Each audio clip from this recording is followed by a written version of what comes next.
खरीदा जा रहा है 40 में, यानी यहाँ रोजगार का साधन है। यहाँ पर सरकार का नजर होना चाहिए। यदि सिर्फ प्रोसेसिंग यूनिट की स्थापना किया जाए, जिस प्रकार से काजू बनाया जाता है, उसे निखारा जाता है, तो मुझे लगता है जो हमारी माएं बहनें, जो हमारे अभिभावक जंगलों से काजू चुन कर लाते हैं, पहाड़ों से जो पेड़ों से तोड़ कर लाते हैं और 50 रुपया में बेचते हैं, उसे 1000 रुपया में बेचेंगे, इस क्षेत्र में विकास होगा कि नहीं? इस पर तो ध्यान है नहीं किसी का। सुनने में आया स्पीकर साहब तो चाय की दुकान में ही बैठते, गांव जाते भी नहीं है। आज तक कभी नहीं आए, आज तक गांव नहीं जाते हैं। कितना दुर्भाग्य है कि स्पीकर जो हैं वो गांव जाते ही नहीं है, चाय की दुकान में बैठते हैं, चाय पीते हैं, गप मारते हैं और रांची कल्टी मार लेते हैं।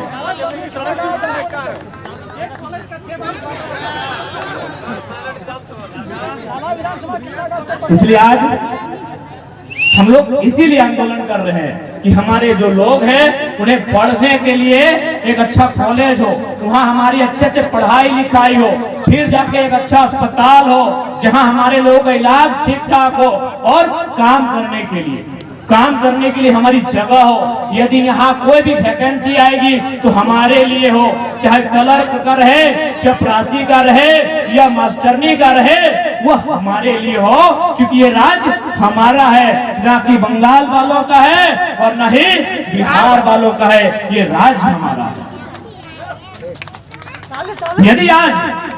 यदि आज हम लड़ाई नहीं लड़ते हैं, क्योंकि जामताड़ा में अभी जमीन अधिग्रहण नहीं हुआ है, लेकिन एक बात याद रखिएगा, ये झारखंड है और कहा जाता है ना कि हमर ही यहाँ सोना चांदी तोपल जुड़े जो, यानी किस पेड़ के नीचे खजाना है, किस पहाड़ के नीचे खजाना है, कोई नहीं जानता है। आज से 100 साल पहले धनबाद में भी इसी तरह का जंगल था, यही सराय का पेड़, यही महुआ का पेड़, इसी प्रकार सुंदर जंगल था धनबाद सुने हैं ना, जाते हैं ना, आपके रिश्तेदार हैं ना, आज जाके देखिए कोयला का खदान बन गया। आज वहाँ के लोग बीमारी में, आज वहाँ के लोग भुखमरी में है, आज वहाँ के लोग तंगहाली में है। इसलिए झारखंड है। ये मत सोचिए कि हम तो जामताड़ा में रहते हैं, जामताड़ा में तो हरा हरा महुआ का पेड़ है, सराय का पेड़ है। जी नहीं, इस मिट्टी में कहाँ क्या है ये कोई नहीं जानता है। इसलिए अपने अधिकार को जानिए, अपने नियमों को जानिए, अपने कानूनों को जानिए। उसके लिए आपको पढ़ना होगा, आप पढ़ेंगे तभी लड़ पाएंगे। आज इस क्षेत्र में गुरुजी हमेशा आंदोलन करते थे, उन्हें विनोद बाबू ने भेजा था, और विनोद बाबू का एक ही नारा था, पढ़ो और लड़ो। क्योंकि जब तक हम पढ़ेंगे नहीं, अपने अधिकार के लिए लड़ नहीं पाएंगे। आज देखिए कितना दुर्भाग्य क्या बात है, आज हमारे लोग आपस में लड़ते हैं, भाई भाई से लड़ता है, बहन बहन से लड़ती है, गोतनी गोतनी से लड़ती है, ससैया पुतैया से लड़ती है। आज ये व्यवस्था है। अपने अधिकार के लिए, अपने हक के लिए लड़िए, अपने आने वाले भविष्य के लिए लड़िए, नहीं तो एक दिन ऐसा आएगा हमारे पास कुछ नहीं बचेगा। आप लोग तुमरा गुलगुलिया बुझते बारी देखे हैं? सबसे पहले हम क्षमा चाहेंगे कि हमको इस तरह का बात रखना पड़ता है, उदाहरण देना पड़ता है। तो जिनको हम आज गुलगुलिया बोलते हैं या बंजारा बोलते हैं, क्या उनका घर द्वार नहीं था ना? जिनको आज हम लोग गुलगुलिया बोले वाके बंजारा बोले, मैंने आज की यही खाने था के काल के वही खाने था के, आज की यही दिखे काल के वही दिखे, मैंने घूमने उनका काम होता है। तो क्या उनका घर नहीं था? घर था उनका भी जमीन था जैसे हमारे पास है, उनका भी माँ भाई बहन सब था, लेकिन आज कुछ भी नहीं है। क्या हुआ उनके साथ? ना आज जो झारखंड के साथ हो रहा है। सबसे पहले उनका जमीन लिया गया होगा। क्यों लिया गया होगा? ना कोई खनिज मिला होगा, या फिर कोई कंपनी लगा होगा, या फिर माइनिंग हुआ होगा, या फिर कोई उद्योग का स्थापना हुआ होगा। इसलिए सबसे पहले क्या हुआ? उनका जमीन लिया गया। जब जमीन लिया गया तो जिसका जमीन नहीं उसका क्या रहेगा? इसलिए हम बार बार बोलते हैं कि माँ और मिट्टी में अगर एक चुनना पड़े, मैया और मटिया में अगर एक चुनना हो तो माँ को नहीं माटी को चुनिएगा, क्योंकि माँ तो एक दिन जाएगी ही शमशान कब्रिस्तान, उसको तो जाना होगा, ये तो विधि का विधान है। चूल पकेगा सादा सादा, आंख में चश्मा चढ़ेगा, 2-4 को दांत झड़ेगा और माँ को जाना होगा नदी के किनारे। दफनाइए चाहे जलाइए, उसको आप घर में नहीं रख सकते। रख सकते हैं? सवार माय अच्छे ना এখন নাই আছে तो सवार माय, किंतु हम वाके रखते पारलम नहीं ना। माँ को हम लोग नहीं रख पाएंगे, उनका एक दिन समय आएगा, वो मर जाएगी और उसको जोरिया नदी के किनारे ले जाएंगे, शमशान कब्रिस्तान कहीं ले जाएंगे और उनको दफनाएंगे या जलाएंगे। लेकिन ये जो मिट्टी है ये तब तक रहेगी जब तक ये संसार रहेगा। ये मिट्टी तब तक रहेगी, ये खेत तब तक रहेगा, ये खलिहान तब तक रहेगा जब तक ये सूरज रहेगा, जब तक ये चंदा रहेगा, जब तक ये धरती रहेगी, तब तक ये मिट्टी, ये खेत आपका रहेगा। आज आपके पास जो मिट्टी है जिसमें आप धान लगाते हैं, आपको तो आपके पूर्वजों ने दिया है, आप बनाए हैं। এখন যে তোমাদের কাছে এই যে ক্ষেত বাড়িগুলো আছে, তুমি কি নিজে या निर्माण তুমি নিজে করেছে? नहीं ना, आपने बनाया है। ये खेत जिसको आप अभी धान लगाए आपने बनाया है? नहीं ना बनाया है, आपके बाप दादा आपको बना के दिए हैं। आपके बाप दादा को उनका बाप दादा बना के दिया होगा, उनका बाप दादा उनके बाप दादा से लिया होगा, यही ना। यानी ये मिट्टी कई हजार साल से हमको पीढ़ी दर पीढ़ी मिलते जा रहा है। मेरा बाप के पास था, हमको मिला, हम बेटा को देंगे, बेटा अपना बेटा को देगा। इसलिए पहला काम कीजिएगा, क्योंकि हम चेताने के लिए भी आए हैं। जो हाल धनबाद का हुआ है, जो हाल बोकारो का हुआ है, जो हाल जमशेदपुर का हुआ है, वो जामताड़ा का नहीं होना चाहिए। इसलिए 1 इंच जमीन किसी को मत दीजिएगा, 1 इंच जमीन किसी को मत दीजिएगा। हमारा पहला आंदोलन का मकसद है, जो बिरसा बाबा भी कहते थे, ये लड़ाई भाषा हासा की है। भाषा यानी जमीन, भाषा यानी हमारी भाषा सबकी थोड़ी थोड़ी अलग है। किसी की खोरठा है, किसी की संताली, किसी की कुड़माली, किसी की राड़ बांग्ला, लेकिन सबकी अपनी अपनी भाषा है। अपनी भाषा को जिंदा रखिए। हमारी पहली लड़ाई है भाषा यानी जमीन की। अच्छा, आप लोग बिल गेट्स का नाम सुने हैं? बहन लोग, आप लोग बिल गेट्स के नाम सुने हैं? नहीं, लड़का लोग तो जानते होंगे, भैया लोग सभी जानते होंगे, पढ़े लिखे आप लोग घूमते हैं। हम बहन लोग से पूछ रहे, आप लोग बिल गेट्स के नाम सुने हैं? नहीं सुने ना? अच्छा, आपको आज बताते हैं। जैसे हम फुटबॉल का बात करते हैं तो आता है मेसी। अभी मेसी आता है, अभी वर्ल्ड कप जीता है। जब हम क्रिकेट का बात करते हैं तो विराट कोहली आता है। तो ठीक उसी प्रकार जब हम पैसा का बात करते थे ना, तो सबसे आज नहीं, आज से कुछ साल पहले बिल गेट्स का नाम आता। यदि हम पैसा का बात करें तो सबसे पहले बिल गेट्स, यानी दुनिया का, पूरे दुनिया का सबसे अमीर आदमी, सबसे अमीर आदमी था दुनिया का वो। आज वो दुनिया का सबसे अमीर आदमी नहीं है, तो क्या हुआ? उसका पैसा किसी ने चोरी कर लिया क्या? आपको लगता है कि बिल गेट्स का पैसा चोरी होगा?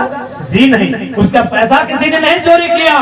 बिल गेट्स ने माइक्रोसॉफ्ट के वो संस्थापक थे, यानी माइक्रोसॉफ्ट का कुछ हिस्सा बेच दिया है और बदले में क्या लिया पता है? सोना, चांदी।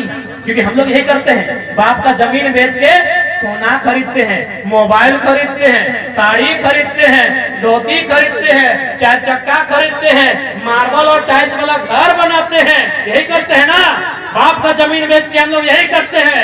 बिल गेट्स ने सोना चांदी नहीं खरीदा, माइक्रोसॉफ्ट को बेचकर जमीन खरीदा है। मेरे साथियों, याद रखिएगा। अरे दुनिया का सबसे अमीर आदमी, अगर इस ग्राउंड में पैसा बिछा देंगे ना, ये ग्राउंड नहीं हटेगा, इतना पैसा उसके पास था।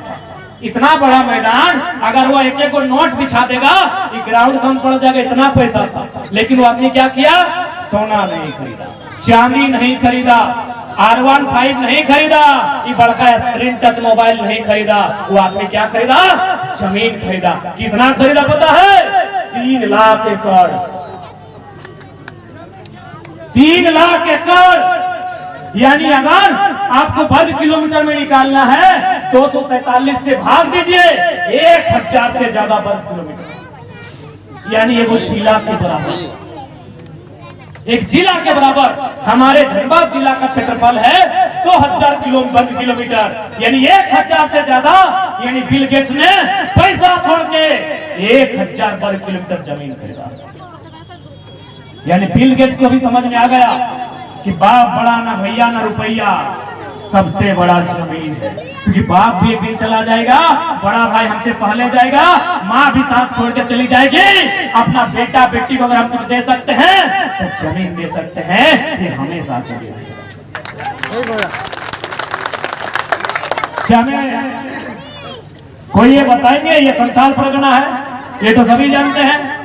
संथाल परगना के संथाल दुमका में 1855 में सिद्धू कान्हू फूलो झानो के नेतृत्व में जो आंदोलन हुआ था, बताइए किस लिए था? जो मुख्य मुद्दा था जमीन, कि अंग्रेजों हम तुम्हें जमीन नहीं देंगे, ये जमीन नहीं देंगे। आज वही सरकार, जो भी सरकार बन के आई, हमारी जमीन को लुटा रही है। इससे पहले की जो सरकार आई थी उसने एक बिल बनाया था जिसमें जीएम लैंड, उसको लैंड बैंक बना दिया। जीएम यानी गैर मजरूआ, जिसको हम लोग खास जमीन बोलते हैं, जिसमें सरना मसना, जिसमें मैंने सामूहिक यूज करते हैं, उसको जीएम लैंड को उसने लैंड बैंक बनाया।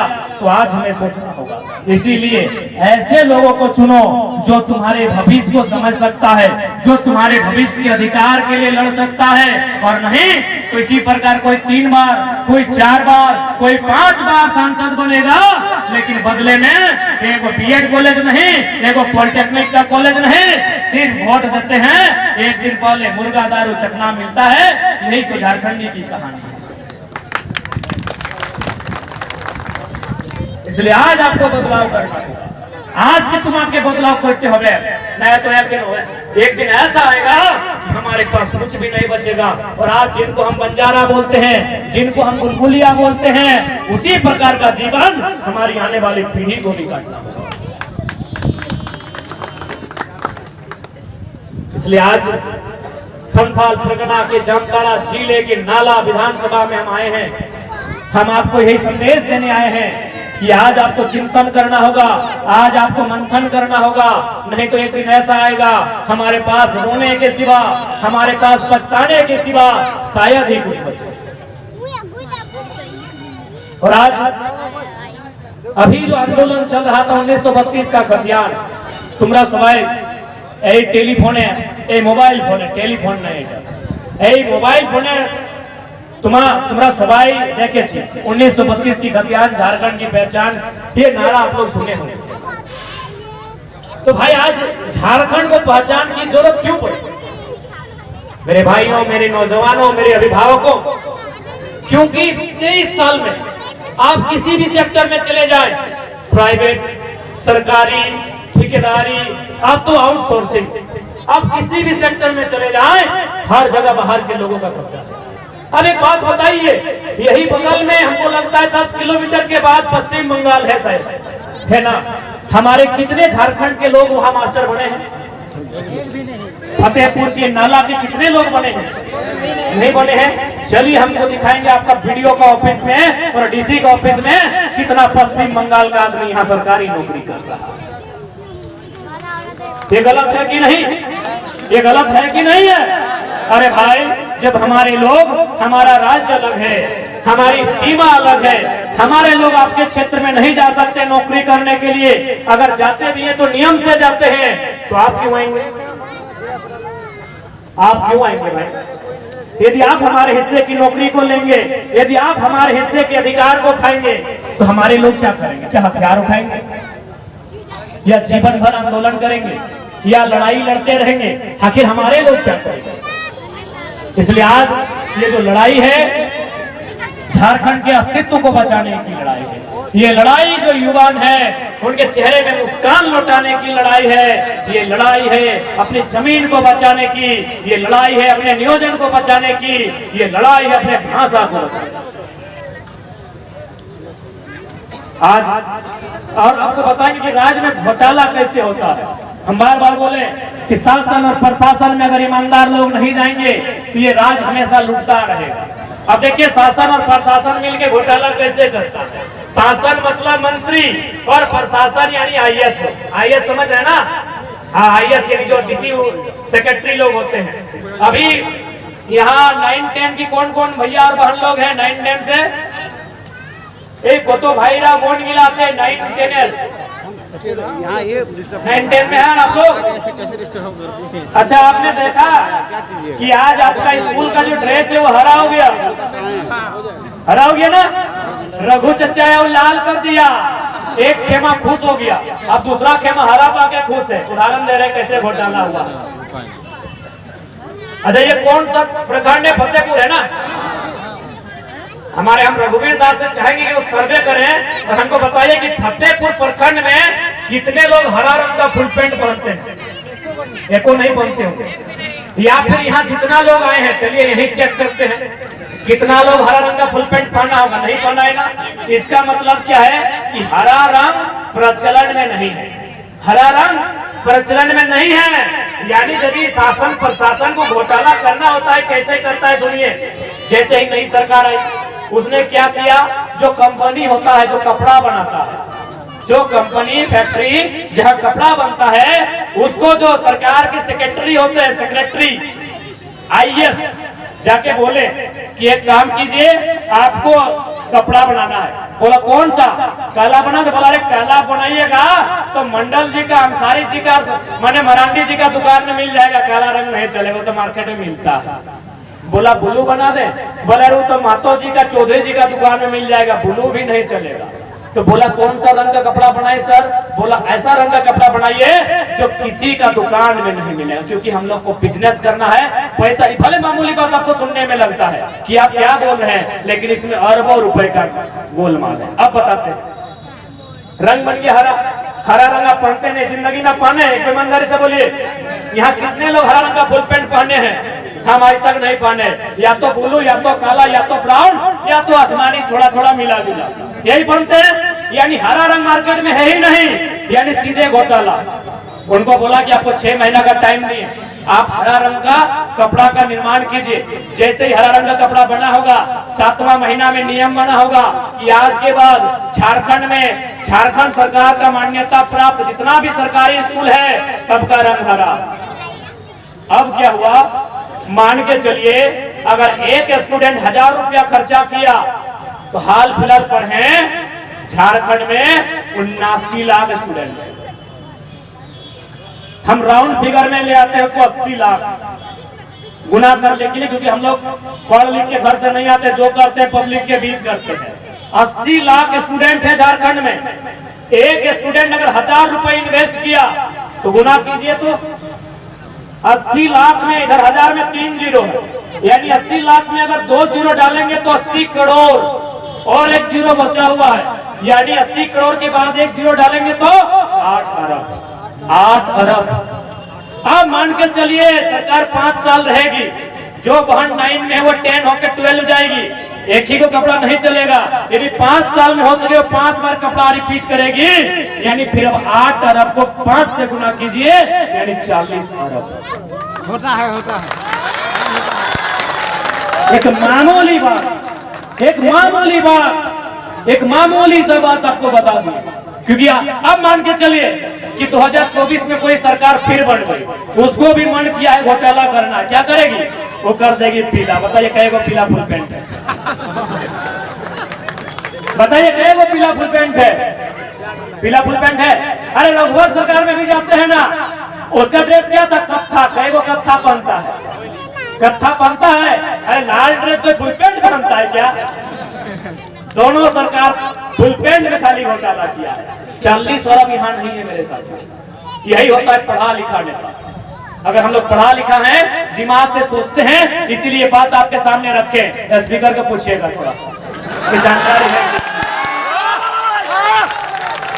मामूली खाली कपड़ा बदला 100 अरब रुपए का घोटाला हो गया। 24 में भी घोटाला हो सकता है, लेकिन आप नहीं करेगा। बोले छोड़ा गांव में पोल खोल दिया, 24 में लोग नहीं खोलेगा। अगर ये बात हम नहीं बताते तो 24 में रंग क्या होता पता है? पीला। 29 में गुलाबी। कौन पहनता है गुलाबी और पीला? ईमानदारी से बताइए। ये है घोटाला। इसीलिए पढ़ा लिखा नेता चुनिए। और एगो मजेदार घोटाला समझाते हैं। यहाँ पीएम आवास तो मिला होगा, मिला ही होगा। जाके देखिए कि पीएम आवास का दाम क्या है। 1,20,000। એ દાદીરા তোমরা পাইছি না পিএম আবাস প্রধানমন্ত্রী আবাস তোমাদের বাড়ি কারো তো আছে না তোমাদের নাই তো তোমাদের গোতनी তোমাদের सासर কারো तो আছে पीएम आवास वहां जाके देखिए लिखा होगा 1,20,000 यानी एक पीएम आवास में सरकार कितना पैसा आपको दे रही है 1,20,000